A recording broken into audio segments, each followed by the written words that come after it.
अहो, ज्या मतदारांनी तुम्हाला मतदान केलंय त्यांच्यामध्ये तुम्ही मोकळेपणाने फिरू शकत नाहीये. Z+ सिक्युरिटी घ्यावी लागते. माझ्या मतदारांपासून मला धोका आहे जर मला वाटत असेल, तर मग हे पुढे निवडणूक लढवून कसे जिंकणार? गद्दारांची व्याख्या आता त्यांनी नवीन करून ठेवली आहे. किती वेळा गद्दारी करायची आता त्यांनी अशी छान लिमिट सेट करून ठेवली आहे. ह्याच्या पुढे तर कोणी करू शकत नाही. त्यामुळे त्यांनी खरंच सांगावं की भाई तुम कहना क्या चाहते हो. आता उद्या जर शिर्डी दौरा झाला आणि सदाशिव साहेब त्यांच्या बाजूला बसले लोखंडे साहेब, ते काय म्हणणार आहे, तू दारू विकणार, तू खाली जा.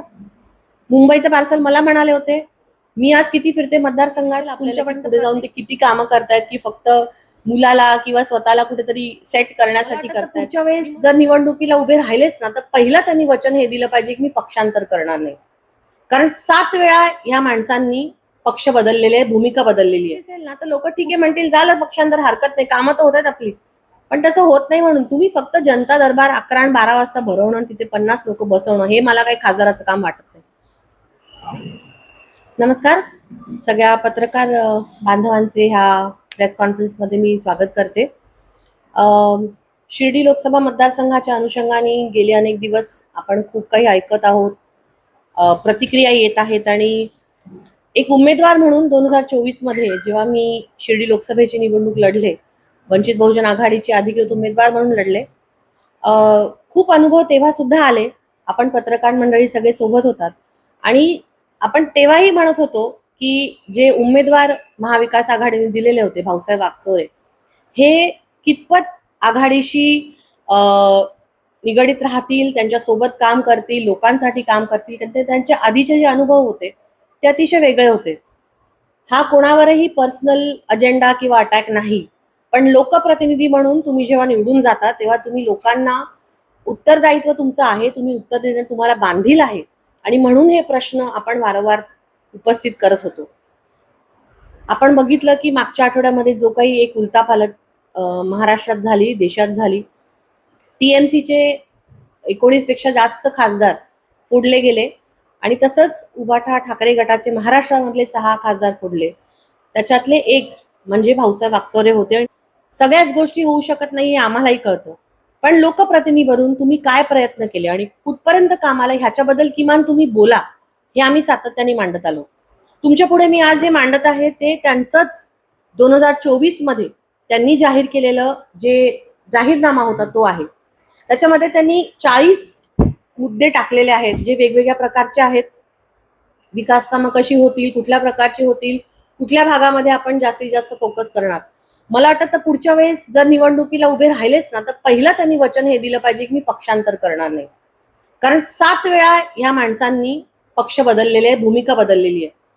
कुठल्या भूमिकेवर तुम्ही ठाम राहणार आहात हे खरं तर आधी त्यांनी मतदारसंघातल्या लोकांना सांगितलं पाहिजे, नंतर त्यांनी हे जाहीर केलं पाहिजे. बरं, आता हे जे जाहीर केलं याच्यापैकी काय काय कामं सुरू झालीत, काय पत्रव्यवहार झाला, किमान 10 गोष्टी तरी तुम्ही सांगा की अमुक अमुक गोष्टी मी दिल्या होत्या आणि त्याच्याबद्दल हे स्टेटस आहे. त्याच्याबद्दल अजूनही ते बोलत नाहीयेत. जे काही आज तक मुंबई तकच्या एका सिनियर पत्रकारांनी त्यांच्याबद्दलची एक मांडणी केली की किती निधी आला आणि किती खर्च झाला, त्याच्यामध्येही बऱ्याच गोष्टी आपल्याला समोर आल्या. त्याच्यानंतर निश्चित किमान आता तरी त्यांनी पुढे येऊन काही आकडेवारी मांडली की नाही नाही हे चुकीचं आहे आणि एवढी एवढी कामं माझ्याकडून झाली. पण पुन्हा एकदा जे मुख्य प्रश्न शिर्डी लोकसभा मतदारसंघातले होते, त्याच्यामध्ये रस्त्याचा असेल, पाण्याचा असेल, विजेचा असेल, शेतकऱ्यांचे प्रश्न असतील, ज्याच्यावरती मोठ्या मोठ्या गोष्टी ते बोललेले होते, त्याच्याबद्दल काय झाले, 2च गोष्टी मी हायलाईट करणार आहे जी मी सातत्याने बोलत आले.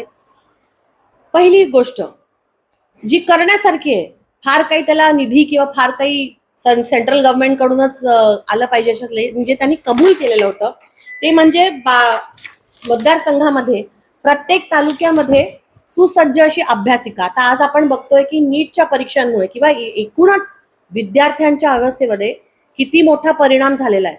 त्या निमित्ताने अभ्यासिका निर्माण करणं, मुलांना जागा करून देणं ही चांगला उपक्रम होता. 6 तालुक्यामध्ये सुसज्ज अशा अभ्यासिका आम्ही निर्माण करू असं ते म्हटलं, तर तो चांगला प्रोजेक्ट होता. काय झालं त्याच्याबद्दल एक तरी शब्द त्यांनी मांडा. मी फक्त 2च मुद्दे मांडते, असे 40 आहेत आणि अजूनही आहेत. दुसरं जे त्यांनी म्हटलं होतं, जे करण्यासारखं होतं, जे त्यांनीच लिहून दिलेलं होतं की माझं जे दरमहाचं वेतन आहे, जे काही 1.5-2 लाख रुपये पगार आहे, तो सगळा मी गोरगरीब विद्यार्थ्यांच्या शिक्षणासाठी वापरणार. आता एवढ्या पर्सनल लेवलचे कमिटमेंट्स केल्यानंतर त्याच्यावरती पुढे काय झालं याच्याबद्दल अजिबात ते किंवा त्यांची टीम बोलत नाही. सोपं आहे ना, केलं असेल तर तुम्ही त्या 5 विद्यार्थ्यांचे नावं द्या. तुम्ही आयडेंटिटी नका डिस्क्लोज करू, पण किमान सांगा कुठल्या गावातले, कुठल्या शाळेतले. पण फक्त तोंड देखलं बोलणं आणि मुद्दे जे मोठे मोठे आहेत ते तर मग आपण बोलायला गेलो तरी प्रेस कॉन्फरन्स पण कमी पडेल. त्यामुळे एकूणच ह्या सगळ्या परिस्थितीमध्ये मवियाचे हे जे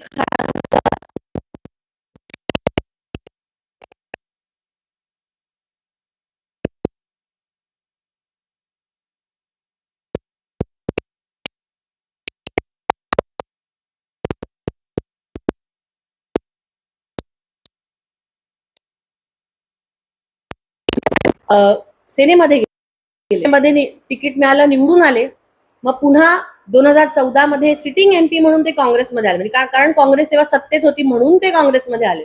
काँग्रेसमधून पुन्हा हरले निवडणूक, ते अपक्ष उभे राहिले, ते भाजपमध्ये गेले, भाजपच्या तिकिटावर निवडणूक लढवली श्रीरामपूरची. 19ची निवडणूक त्यांनी अपक्ष लढवली. मग पुन्हा 24 मध्ये ते सेनेमध्ये आले, ठाकरे गटासोबत आले आणि पुन्हा आता 2 वर्षानंतर त्यांनी पक्षांतर केलेलं आहे.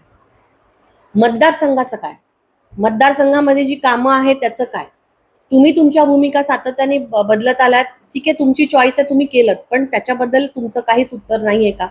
निधी मिळत नाही म्हणून आलो, ठीक आहे, तुमचे जे आकडेवारी आहे ते बरंच काही सांगून जाते की निधी किती आला, किती खर्च झाला, तुम्ही त्याच्यावरही स्पष्टीकरण देताय. पण आज तरी ठामपणे ज्यांनी हे पक्षांतर केलंय, विशेषतः वाकचौरे साहेबांनी जे पक्षांतर केलंय, जे आज ते बोलत आहेत की आम्ही हे करू ते करू, त्याच्याबद्दल तरी ते कॉन्फिडंट आहेत का? ते आता जेव्हा सत्तेत गेलेत तर त्यांनी हे ऍटलिस्ट कॉन्फिडेंटली बोललं पाहिजे की नाही आम्ही ह्या गोष्टी करणारच आहोत. काल परवा पण जर तुम्ही त्यांची प्रेस ऐकली किंवा तुम्ही त्यांचं इंटरॅक्शन ऐकलं तर कुठेच तुम्हाला असं कमिटमेंट किंवा कन्व्हिक्शन दिसणार नाही की हो हे मी करणार आहे. जे पश्चिमेकडचं पाणी वाहून जाईल ते आम्ही आणणार आहे, अशा मोघम गोष्टी आता बोलून तुम्ही मतदारसंघाला फसवू नका. तुम्ही ह्या गोष्टी 10 गोष्टी करणार आहात आणि हे मी करून दाखवणार, हे बोलण्याची गरज आहे असं मला अगदी प्रामाणिकपणे वाटतं. आणि प्रश्न आहे मवियाचा. सातत्याने वंचित बहुजन आघाडीच्या माध्यमातून आम्ही जेव्हा काम करतो, आमच्या सोबत जे सगळे कार्यकर्ते काम करतात, आमचे राष्ट्रीय नेते बाळासाहेब आंबेडकर काम करतात, तुम्ही का इंडिया अलायन्स मध्ये जात नाही, तुम्ही का मवियामध्ये जात नाही, हे प्रश्न उपस्थित केले जातात. मी जेव्हा निवडणुकीला उभे राहिले तेव्हा पण हा अपप्रचार केला गेला की आम्ही कोणाची तरी बी टीम आहोत. जर आज तुम्ही बघितलं तर जे खरं एकमेकांच्या विरोधात लढले होते ते सदाशिव लोखंडे साहेब कुठे आहेत? त्यांनी एकतरी प्रश्न वाकचौरे साहेबांवरती ह्या 2 वर्षात उभा केला का? म्हणजे इलेक्शन पुरती वेगळं आणि इलेक्शन नंतर एकत्र येऊन काम करण्याची ही जी वृत्ती आहे ही उघड झालेली आहे. सातत्याने वंचित बहुजन आघाडीच्या माध्यमातून आम्ही पूर्ण राज्यामध्ये आणि विशेषतः शिर्डी लोकसभेमध्ये, कारण मी उमेदवार होते, आम्ही हे प्रश्न उपस्थित करत आहोत आणि मेन ऑपोजिशन म्हणून आम्ही पुढे येत आहोत. 2च उदाहरण या निमित्ताने देते की आत्ताच झालेल्या ज्या विधान परिषदेच्या निवडणुका आहेत त्याच्यात जरी बघितलं तरी काँग्रेसच्या उभाटा ठाकरे गटाच्या आणि राष्ट्रवादीच्या नगरसेवकांनी 150 पेक्षा जास्त नगरसेवकांनी क्रॉस वोटिंग करून भाजपच्या लोकांना सरळ सरळ निवडून दिलेलं आहे. त्यामुळे बी टीम ए टीम आता बंद करावं. महाविकास आघाडीने पण डोळसपणे हा विचार करावा. जे उमेदवार तुम्ही उतरवताय, ज्या प्रकारच्या निवडणुका तुम्ही लढताय, ते सरळ सरळ तुम्ही भाजपला आणि त्यांच्या मित्र पक्षांना मदत करताय असं मला वाटतं. ही भूमिका मी या निमित्ताने तुमच्यासमोर मांडलेली आहे. आता ह्या निमित्ताने फिरून किती फायदा होईल नाही होईल हे बघायला पाहिजे. पण मी बाकी 6 पैकी 5 जणांपैकी बाकीच्यांचं बोलू शकत नाही, पण किमान शिर्डीसाठी तरी शिर्डीचा जो निर्णय होता की भाऊसाहेब वाकचौरेंना उमेदवारी द्यावी, जाहीर होण्याच्या 2 दिवस आधी मी स्वतः उद्धवसाहेब ठाकरेंना भेटलेले होते मुंबईमध्ये आणि त्यांना अगदी स्पष्टपणे सांगितलं होतं की साहेब हे निवडून आले तरी पण हे तुमचे म्हणून कधीच राहणार नाही, कारण त्यांची वैचारिक बांधिलकीच नाही. त्यामुळे तुम्ही पुनर्विचार करावा. हे जे निर्णय चुकीचे झाले, तुम्ही जर बघितलं मागच्या 10 दिवसामध्ये जे काही रिॲक्शन शिवसैनिकांची आमच्या मतदारसंघातून आली, जे वर्षानुवर्ष शिवसेनेसाठी उद्धव ठाकरेसाठी काम करतात, ते 90% लोक असं म्हणतात की आम्ही पण सांगितलं होतं की यांना उमेदवारी देऊ नका. तरी सुद्धा अशा लोकांना उमेदवारी जर मिळत असेल तर मग आज ह्या पद्धतीने अगदी एक्स्ट्रीम पोझिशन आल्यानंतर फिरून कितपत फायदा होईल याच्याबद्दल माझ्या मनात शंका आहे. पण प्रयत्न त्यांनी करावा त्यांच्या हिशोबाने. आता हे त्यांच्या कामाने दिसेल आपल्याला की पुढे जाऊन ते किती कामं करतायत, की फक्त मुलाला किंवा स्वतःला कुठेतरी सेट करण्यासाठी करतायत, मी म्हणून म्हणते की स्वतःचा काय त्याच्यात इंटरेस्ट आहे किंवा स्वतःला त्याच्यातून काय मिळणार आहे हे तरी त्यांनी पब्लिकली सांगावं, आणि मतदारसंघाला याच्यातून काय फायदा होणार आहे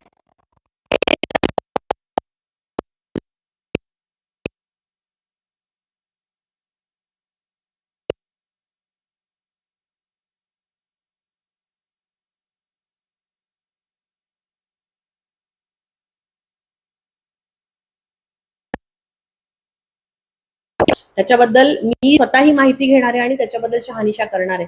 पण ह्या पद्धतीच्या काही फायद्यांसाठी जर पक्षांतर होणार असेल, मग जी ही 4-5 लाख जनता आहे की ज्यांनी तुम्हाला वेगळ्या मुद्द्यांवरती निवडून दिलेलं आहे, आरक्षण वाचवायला पाहिजे, संविधान वाचवायला पाहिजे, मायनॉरिटीज वरती जे अत्याचार होतात त्याच्याबद्दल तुम्ही काम केलं पाहिजे, ह्यासाठी तुम्हाला निवडून दिलेलं आहे. ते सगळं सोडून फक्त वैयक्तिक फायद्यासाठी जर तुम्ही असं करणार असाल तर हे चुकीचं आहे आणि जनता त्यांना उत्तर निश्चित देणार आहे. महायुतीची ताकद नक्कीच वाढली आहे, पण कुठल्या पद्धतीने वाढली आहे, तोडफोड करून वाढली आहे, ती लोकांच्या जनमतातून वाढलेली नाही असं मला इथे वाटतं. राहुरीचं जर इलेक्शन आपण बघितलं ते तर आत्ताच जे झालं त्याच्यामध्ये जे प्राजक्तदादा निवडून आले तिथं बिनविरोधच झाली, म्हणजे निवडणूकच झालेली नाही. त्यामुळे लोकांचं प्रतिनिधित्व नाहीये हे, राजकीय पक्ष जी तोडफोड करू पाहतात त्याचं हे प्रतीक आहे. पण तुम्ही जो प्रश्न विचारला की महायुतीच्या आणि ह्याच्यामध्ये, वंचित बहुजन आघाडी ना महायुतीमध्ये ना महाविकास आघाडीमध्ये, तरी सुद्धा आम्ही जर बोलतोय, तरी सुद्धा आम्ही जर प्रश्न उपस्थित करतोय, आमचे कार्यकर्ते रोज आंदोलनं करतायत, वेगवेगळ्या विषयांवरती रस्ता रोको आहे, धरणं आहे.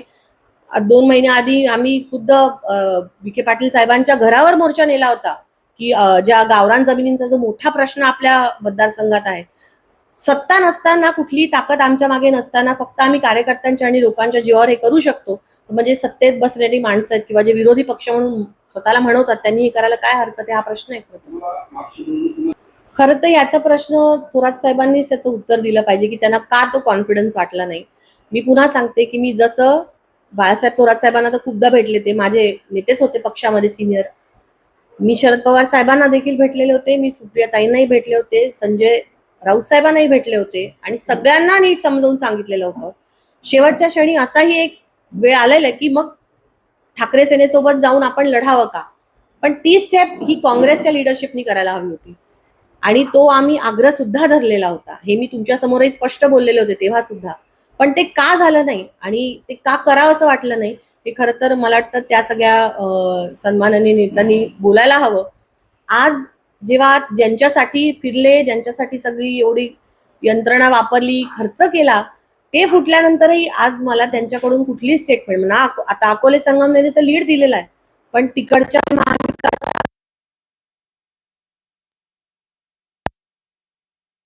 या निमित्ताने गरजेचं आहे.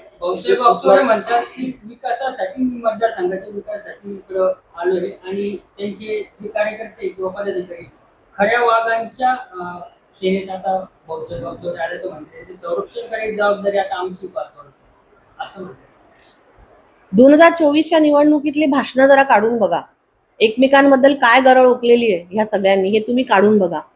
अगदी पर्सनल मुद्द्यावर जाऊन पर्सनल टीका टिप्पणी झालेली आहे, पण आता एकत्र आल्यावर त्यांना हे बोलणं भागच आहे आणि स्वतःच्या स्वार्थासाठी गेले, कुठल्या दबावापोटी गेले का मतदारसंघासाठी गेले हे येणारा काळच ठरवेल. 3 वर्ष अजून त्यांच्याकडे शिल्लक आहेत, काय कामं होतात, कशी होतात, ते कुठल्या जोमाने काम करतात. बरं, माझं पुन्हा पुन्हा हे म्हणणं आहे, खासदार म्हणून फक्त निधी आणून काम तर तुम्ही करायलाच हवं, ही तुमची जबाबदारी आहे, पण खासदार आहात, खास आहात, तुम्ही काही मुद्द्यांवरती डोळसपणे आणि अभ्यासपूर्ण बोलणं पण गरजेचं आहे. आज महाराष्ट्रात काय देशभरामध्ये जो मागासवर्गीय समाजांवर होणारा अत्याचार आहे तो इतक्या पटीने वाढलेला आहे, पण त्याबद्दल एक चकार शब्द मागासवर्गीय प्रवर्गातून तुम्ही निवडून गेलेले आहे, एकही शब्द तुम्ही तरी प्रेस म्हणून ऐकलेला आहे का त्यांच्याकडून, एखादा निषेध ऐकलेला आहे का त्यांच्याकडून? मी तरी ऐकलेला नाही, तुम्ही ऐकलेला असेल तर मला जरूर सांगा. आज शिर्डी लोकसभा मतदारसंघामध्ये संगमनेर असेल, कोपरगाव असेल, या सगळीकडे विद्यार्थ्यांचा एक मोठी संख्या आहे ज्याच्यामध्ये नीटचे विद्यार्थी आहेत. 21 विद्यार्थ्यांनी राज्य म्हणजे देशभरामध्ये आत्महत्या केली, हा एवढा मोठा प्रश्न आहे, तो सेंट्रल लेवलचा प्रश्न आहे की नाही, तो काही ग्रामपंचायतीचा प्रश्न नाहीये. या प्रश्नाबद्दल वैयक्तिक भूमिका तुम्ही वारंवार बदलताय, हे भाऊसाहेब वागचौरे साहेबांनी आता कुठेतरी थांबवलं पाहिजे असं माझं स्पष्ट मत आहे. विरोधी पक्ष स्वतः तरी कन्फर्म आहेत का की ते फुटणार नाहीयेत, हे स्वतः तरी ठामपणे सांगू शकतात का? मी एक उदाहरण देते. 24च्या इलेक्शनच्या वेळेस जेव्हा वंचित बहुजन आघाडी ही महाविकास आघाडीसोबत जावी यासाठी आम्ही सगळे आग्रह होतो, तेव्हा तर मी काँग्रेसमध्ये होते. तोपर्यंत मी काँग्रेसमध्ये होते. आम्ही 19ला पण सांगितलेलं की त्यांना सोबत घ्या. आजही आम्ही सांगत 24 मध्ये जेव्हा त्या निवडणुका झाल्या आणि वाटाघाटीच्या ज्या बैठका सुरू होत्या, तुम्ही सगळ्यांनी बघितलं असेल. आज इथे बैठक झाली, तिथे झाली, वंचितने एवढ्या जागा पाठवल्या. जागा हा विषय नंतरचा होता. मेन जो पहिला मुद्दा होता ना, हाच होता की पुढचे 5 वर्ष मग आपल्याला सत्ता मिळो ना मिळो, आपण जिंकू ना मिळो, आपल्यापैकी कोणी पण भाजप किंवा त्यांच्या मित्र पक्षासोबत जाणार नाही. ही ठाम भूमिका वंचितनी आणि बाळासाहेब आंबेडकरांनी मांडलेली होती. तो पहिला मुद्दा त्या तिन्ही पक्षांना मान्य नव्हता महाराष्ट्रात. मग देशाचं तर काय आपण बोलावं आता? त्यामुळे विरोधी पक्ष स्वतःच हे कन्फर्म आहे का? तुम्ही बघा बंगालमध्ये काय झालं. ज्या पद्धतीने भाजपच्या विरोधात तिथे ती पार्टी उभी होती, तृणमूल काँग्रेस, आणि निवडणुकीनंतर 20 खासदार फुटले, 60हून अधिक आमदार फुटले. मग ते स्वतःच कन्फ्युज आहे, ते स्वतःच कन्व्हिन्स नाहीये की आम्ही थांबणार आहोत. त्यामुळे ते लोकांना काय आश्वासन देणार आहेत? ते फुटलेले खासदार पुन्हा उभे राहिले, आता निवडणुका पुन्हा घ्यायची वेळ आली तर ते निवडून येतील. अहो, ज्या मतदारांनी तुम्हाला मतदान केलंय त्यांच्यामध्ये तुम्ही मोकळेपणाने फिरू शकत नाहीये. Z+ सिक्युरिटी घ्यावी लागते. माझ्या मतदारांपासून मला धोका आहे जर मला वाटत असेल तर मग हे पुढे निवडणूक लढवून कसे जिंकणार आहेत? ज्या रिॲक्शन्स आपण मीडियावर, सोशल मीडियावर बघतोय ना, त्याच्यापेक्षा भयानक रिॲक्शन खाली ग्राउंडवर आहेत. पत्रकार तुम्ही आहात सगळ्या लोकांमध्ये सारखे. त्यामुळे मला नाही वाटत यांच्यापैकी कोणी निवडून येईल. आणि निवडून येईल पेक्षा पण हे किती अजून काळ असे फोडून फोडून राजकारण करणार आहेत, ह्याला पण एक सीमा आहे. आणि त्याबद्दल पण या सगळ्या पक्षांनी खरं तर विचार केला पाहिजे. तुम्ही आज ज्या पद्धतीने आता मी पुन्हा सांगते, सातत्याने आम्हीच बोलतो आहोत. वंचित बहुजन आघाडी सोडलं तर शिर्डी लोकसभा मतदारसंघामध्ये ऑपोजिशन म्हणून कोण काय बोललेलं एवढ्या दिवसामध्ये? शिवसेना असेल, म्हणजे शिवसेना कुठली, शिंदे सेना, भाजप असेल किंवा राष्ट्रवादी अजित पवार गट असेल. भाऊसाहेब वागचौरे 2 वर्ष होते ना खासदार, तेव्हा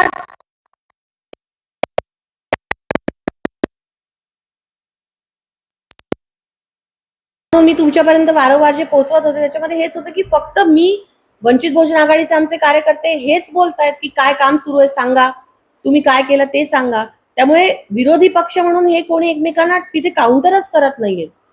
मला वाटत नाही की ह्या पद्धतीने जर अशा पद्धतीने पुढे गेले तर हे विरोधी पक्ष म्हणून टिकतील सुद्धा. आणि आज आपण बघतो की ते सगळे एकमेकांशी भेटून तिथे कारभार करायला तयार आहेत. आपण जर खासदार लोखंडे साहेबांची रिॲक्शन बघितली, ही इज हेल्पलेस. त्यांना काही तिथे बोलायचं उरलंच नाहीये. 10 वर्ष ते खासदार होते, त्यांनी काय काम केलं तेही आपण बघितलं. आणि त्यांनी यांच्यावर बोलणं अपेक्षित होतं ना की तुम्ही खासदार म्हणून काय करताय. पण कदाचित त्यांना माहितीच होतं की होणार आहे, त्यामुळे त्यांनी पण काही विरोध त्यांना केलेला नाही. आणि डेफिनेटली एक स्ट्रॉंग ऑपोजिशन म्हणून इथे उभी आहे आणि पुढच्या पंचवार्षिकला सुद्धा एक चांगली ताकदवार निवडणूक लढणार आहे. वाकचौरी करावं त्यांनी एकट्याने नाही, जे फुटलेले लोक आहेत त्यांनी जरूर करावं. हा खरं ना म्हणजे फक्त उत्कर्षाचा प्रश्न नाहीये. तुम्ही ज्या मतदारांना जे कन्व्हिन्स केलेलं आहे, तुम्ही ज्या मतदारांना जी धुळपीक केलेली आहे ना की आम्ही असं करू तसं करू, आम्ही संविधानाच्या बाजूने उभे राहू, म्हणजे आता संविधान सगळं प्रोटेक्ट झालेलं आहे का? सगळं नीट आहे?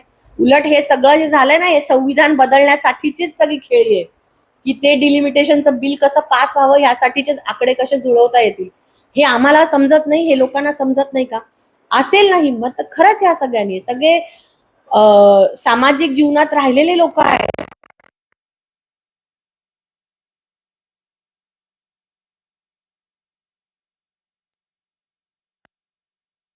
ऍक्सेप्ट करते नीटच्या विद्यार्थ्यांचा राज्यभरात प्रश्न आहे मोठा, तुमची जबाबदारी नाही.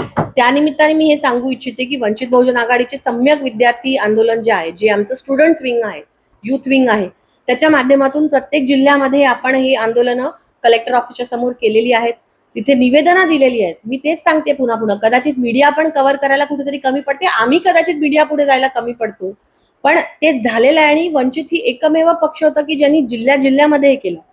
त्याच्या पुढे जाऊन जर म्हणाल तर ज्या पद्धतीचा रिस्पॉन्स कॉक्रोच जनता पार्टीला, खरं आपल्यासाठी किंवा विरोधी पक्ष म्हणून आमच्यासाठी पण प्रश्न करण्याचा हा किंवा विचार करण्याचा विषय की आम्ही एवढ्या ताकदीने असताना, सगळे पक्ष असताना, ही एखादी असा पक्ष येतो आणि तो डिजिटल प्लॅटफॉर्मवर इतका व्हायरल होतो आणि इतकी लोक त्याला जोडली जातात. पण माध्यमांनी हा विचार करावा की जेव्हा त्या संस्थापकाची जात कळाली तेव्हा त्याची फॉलोअरशिप कशी कमी झाली. जी आंदोलनं ऑनलाईन एवढी मोठ्या पद्धतीने सुरू होती ती जेव्हा अस्तित्वात आली तेव्हा फक्त 2 आणि 3,000 लोक जमावीत. ही खरं तर शोकांतिका. मला ना त्यांच्याबद्दल हा एक फार म्हणजे बालिश प्रश्न आहे माझा. त्यांना नेमकं म्हणायचंय काय. भाई तुम कहना क्या चाहते हो हा एक फेमस डायलॉग आहे हिंदी पिक्चर मधला. तुम्हीच एक बाजू म्हणताय, तुम्हीच दुसरी बाजू म्हणताय, तुम्हीच ज्यांच्या नेतृत्वावर विश्वास करून जिंकून आलात आणि ज्यांच्या विरोधात तुम्ही बोलत होतात, आता तुम्ही म्हणताय की ते जे नेतृत्व ते जास्त चांगलं आहे आणि तुम्हाला निधी देत नव्हते ना, तेच नेतृत्व आहे ना जे निधी देत नव्हतं. मग आज तुम्ही गेल्या लगेच तुमच्यामध्ये काय असा फरक झाला की निधी मिळणार आहे.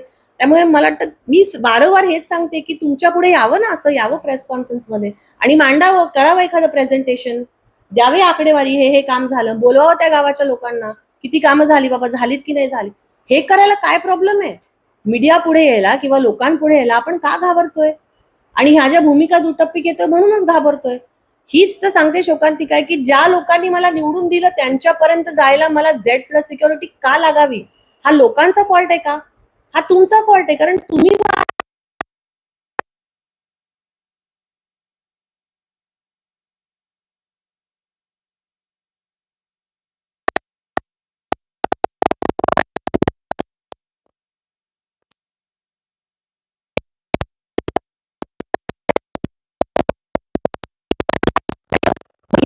फरक का. कारण इथे कमिटमेंट पाहिजे, इथे क्लॅरिटी पाहिजे की आम्ही कशाबद्दल बोलतोय आणि कोणासोबत आम्ही आहोत. जर आम्हाला माहितीये की उद्या आम्हाला त्यांच्यासोबत जाऊन बसायचं तर आम्ही का बोलणार त्यांच्या विरोधात, हा प्रश्न आहे. त्यामुळे त्यांनी खरंच सांगावं की भाई तुम कहना क्या चाहते हो. दुसरा असा प्रश्न आहे की दूरदर्शन आणि तिसरं म्हटले होते की जो दारू विकणारा आहे, महिला नाचवणारा आहे, त्याला मतदान करणार, असे 3 मुद्दे त्यांनी आदित्य ठाकरेंसोबत व्यासपीठावर उपस्थित केले. बरोबर आहे ना. आता त्या तिन्ही मुद्द्यांवरती त्यांचं काय म्हणणं, आज काय म्हणणं आहे. जो दारू विकणार आहे म्हणजे कोण होता, बरोबर, आज ते कुठल्या पक्षात आहेत. आता उद्या जर शिर्डी दौरा झाला आणि सदाशिव साहेब त्यांच्या बाजूला बसले, लोखंडे साहेब माजी खासदार म्हणून त्यांना अधिकार आहे ना बसण्याचा, मग ते काय म्हणणार आहे, तू दारू विकणार तू खाली जा. मुंबईचं पार्सल मला म्हणाले होते, मी आज किती फिरते मतदारसंघात, तुमच्यापर्यंत प्रत्येक अपडेट आहे. वंचित काय काम करते तुमच्यापर्यंत अपडेट आहे. म्हणजे तुम्ही बोलायला काही पण बोलाल. आणि गद्दारांना मतदार म्हणजे गद्दारांची व्याख्या आता त्यांनी नवीन करून ठेवली आहे. किती वेळा गद्दारी करायची आता त्यांनी अशी छान लिमिट सेट करून ठेवली आहे. ह्याच्या पुढे तर कोणी करूच शकत नाही. म्हणून आणि म्हणजे त्यांचा जो प्रवास सुरू झाला ना, मी एकच मिनिटं घेईन. परवा खैरे साहेबांची एक बाईट तुम्हीच दाखवली पत्रकारांनी की ते कसे राजकारणात आले. ते कसे आले बरं. ते कुठल्या पक्षाशी निगडीत होते, कुठल्या संघटनेत त्यांनी 17 वर्ष काम केलं. युवकांसाठी असो, महिलांसाठी असो, कुठे फिरले देशभरात मध्ये की बाबा आमचा पक्ष असं काम करतो, आमच्या सोबत या. ते एक सिव्हिल सर्वंट होते. ते आपल्या शिर्डी संस्थांमध्ये CEO म्हणून होते. तिथे राजकीय नेते त्यांना भेटले, काय करणार पुढे, मग या आमच्या पक्षात. अशा प्रकारे जेव्हा आपण कॅन्डिडेट्स निवडतो आणि विशेषतः मी वारंवार हे म्हणते, फक्त राखीव मतदारसंघ आहे म्हणून ही हेळसांड का, फक्त राखीव मतदारसंघ आहे म्हणून ही हेळसांड का. याच्या आधी कितीतरी आपले खासदार होऊन गेले, कितीतरी चांगलं काम त्यांनी केलं, त्यांच्यावरती कधीच अशी पाळी आली नाही. मग फक्त राखीव झाल्यानंतर हे का झालं, हे खरं तर इकडच्या नेतृत्वाने पण प्रश्न स्वतःला करायची गरज आहे की काय चाललंय आपलं. त्यामुळे मला असं वाटतं की किमान आता पुढच्या 3 वर्षात आणि जर डिलिमिटेशन झालं नाही आणि मतदारसंघ असा कंटिन्यू राहिला तर पुढच्या पंचवार्षिकला एखादा चांगला उमेदवार की किमान एक राखीव मतदारसंघातला चांगला अभ्यासू उमेदवार इथून निवडून गेला तर शिर्डी विषयीची जी एक वलय आहे, साईबाबांमुळे असेल, आपल्या पर्यटन स्थळांमुळे असेल, हे जे वलय आहे ते कायम राहील. आणि नुसतं नेगेटिव्ह नाही, टायगर ऑपरेशन म्हटलं की आमच्या शिर्डीचं नाव सर्वात पुढे आहे की नाही. तुम्ही पण त्यांना पत्रकारांनी विचारलं होतं की जेव्हा टायगर ऑपरेशनचं नाव येतं तेव्हा तुमचं नाव काय येतं, तर ते म्हटले मलाच माहिती नाही. किती अगदी बाळबोध त्यांनी ते उत्तर दिलेलं. आणि 2 दिवसानंतर तुम्हालाही खोटं बोलले दादांत कॅमेरावर येऊन. लोकांसाठी ही फार दुःखाची गोष्ट आहे. कारण ही जी निवडणूक होती 24ची ही खूप वेगळ्या पद्धतीची झाली. संविधान बचाव, मुस्लिमांवरती होणारे सगळे अत्याचार, ख्रिश्चनांवरती होणारे अत्याचार आणि आपल्याला आपली लोकशाही टिकवायची ह्यासाठीची निवडणूक लढवली गेली. हाच एक नॅरेटिव्ह सेट केला. जेव्हा तुमचा खासदार जो तुम्हाला हे सगळे वायदे करतो, आणि तुमच्या मतांवरती निवडून जातो, वोट जिहाद झाला असं त्यांच्यावर आक्षेप होतो. आज ते जेव्हा समोरच्या पक्षात जातात आणि चोरीला जातात, चोरीला गेलेले नाहीयेत, ते स्वतःहून गेलेले आहेत. अजिबात यांच्यापैकी कोणी चोरीला गेलेलं नाही. मग बाकी 4 का नाही गेले? कारण ते तत्वनिष्ठ होते, ते एकसंघ होते ठाकरे सेनेसोबत, म्हणून गेले नाही ना. त्यांना पण तो ऑफर आलीच असेल. पण वाकचौरे साहेब का गेले? मला वाटतं ज्या दिवशी निवडून गेले ना, 4 तारखेला निकाल आला, 3ऱ्या-4थ्या दिवशीच काहींमध्ये बुजबुजत्या, बघूया आता किती दिवस टिकतात. म्हणजे ते फुटणार हे 100% माहिती होतं, पण लोकांनी तरी सुद्धा विश्वास ठेवला. शिवबंधन तोडलं, साईबाबांची खोटी शपथ घेतली, तोडली, म्हणून पण लोक त्यांच्या नाराज होते. तरी सुद्धा लोकांनी एवढं मतदान केलं. आणि तुम्ही त्याच लोकांना फसवून आज म्हणताय की नाही लोक माझ्यासोबत आहेत. हे तुम्ही खरं तर स्वतःला आणि लोकांना आता उत्तर देणं गरजेचं आहे. तुम्ही नाही दिलं ना, लोक अजून चिडणार आहेत. तुम्ही किती सिक्युरिटी घेऊन फिरा तरी पण लोक चिडलेले आहेत आणि तुम्हाला ती रिॲक्शन मिळणार. ते अधिकारी पहिल्यांदाच की बघा, वैचारिक बांधिलकी असेल ना, किमान एक बेसिक मिनिमम असतं ना, की बाबा मी एवढं करू शकतो, याच्या पुढे मी नाही ऍडजस्ट करणार किंवा याच्या पुढे मी नाही स्वतःला अवेलेबल करणार. हे जर नसेल तर मग कुठलाही पक्ष असो, तुम्हाला काहीच फरक पडणार नाहीये. आणि जसं 3 महिन्यांनी 3 वर्षांनी 4 वर्षांनी बदल्या होतात, त्या पद्धतीने त्यांचं ते बदल्या सुरू आहे. पण हे त्यांच्यावर फोर्स केलेल्या बदल्या नाहीयेत, या त्यांनी स्वतः निर्णय घेऊन केलेल्या बदल्या आहेत. त्यामुळे तुम्ही बाकीच्या कोणालाही दोष न देता हे त्यांचं खरं तर दोष आहे आणि सिद्ध होत आहे. खासदार तुमचं काय स्टेटमेंट आहे की मी प्रशासनात राहिलो अनेक वर्ष, मला चांगलं माहिती आहे कुठून कसं काम करून आणायचं आणि याच्या पुढचं काय तुम्ही करत. मी तेच म्हणते, 2 वर्षात तुम्हाला जमलं नाहीये. तुम्ही म्हणताय निधी नाही, तुम्ही म्हणताय मी एवढा निधी खर्च केला, तिथे पण कन्फ्युजन आहे. आज तुम्ही म्हणताय की मला खूप प्रशासनातला अनुभव आहे. चांगली गोष्ट आहे, निश्चित असेलही, त्याच्याबद्दल माझं दुमत नाही. पण ते लावा ना मतदारसंघाच्या कामाला मग आणि मांडा ते लोकांपुढे. तुम्ही फक्त बोलताय, तुम्ही करत नाही आहात, हे दिसतंय लोकांना. त्यामुळेच लोक चिडलेले आहेत. जर तुमची कृती दिसेल ना तर लोक ठीक आहे म्हणतील, झालं पक्षांतर, हरकत नाही, कामं तर होत आहेत आपली. पण तसं होत नाही. म्हणून तुम्ही फक्त जनता दरबार 11 आणि 12 वाजता भरवणं आणि तिथे 50 लोक बसवणं, हे मला काही खासदाराचं काम वाटत नाही. जे दौरे तुम्ही 4 राज्यांमध्ये केले, ते किती दौरे तुम्ही आज तुमच्या मतदारसंघामध्ये 2 वर्षात केले हे सांगावं. किती गावांमध्ये गेलात, कुठे कुठे काय काय कामं केली ते सांगावं. बाकी तुम्ही काही नाही केलं, संघातले लोक तुम्हाला काही बोलणार नाही. ती रेल्वे आपल्या हक्काच्या ठिकाणाहून जी आधी नियोजित होती त्या पद्धतीने होईल एवढा तरी शब्द त्यांनी द्यावा आणि हे 3 वर्ष त्याच्यासाठी खर्च करावेत अशी माझे हात जोडून त्यांना विनंती. नमस्कार. श्री साईबाबांच्या पावनभूमीत तुमचे हक्काचे आणि सुरक्षित घर घेण्याची सुवर्ण संधी चालून आली आहे. आम्ही घेऊन आलो आहोत साई आनंद पार्क. येथे आहे श्री साई कृपेची आणि आनंदाची आत्मानुभूती. 5 एकरमध्ये 100% लीगल, सर्व सोयींनी युक्त रहिवासी प्लॉट्स, रस्ते, स्ट्रीट लाईट्स, श्री महादेवाचं मंदिर, निसर्गरम्य हिरवाईनं नटलेला परिसर, सगळं काही तयार. अंतर्गत प्रशस्त रस्ते आणि प्रस्तावित 12 मीटर आणि 15 मीटर DP रोड लगत विकसित प्लॉट्स.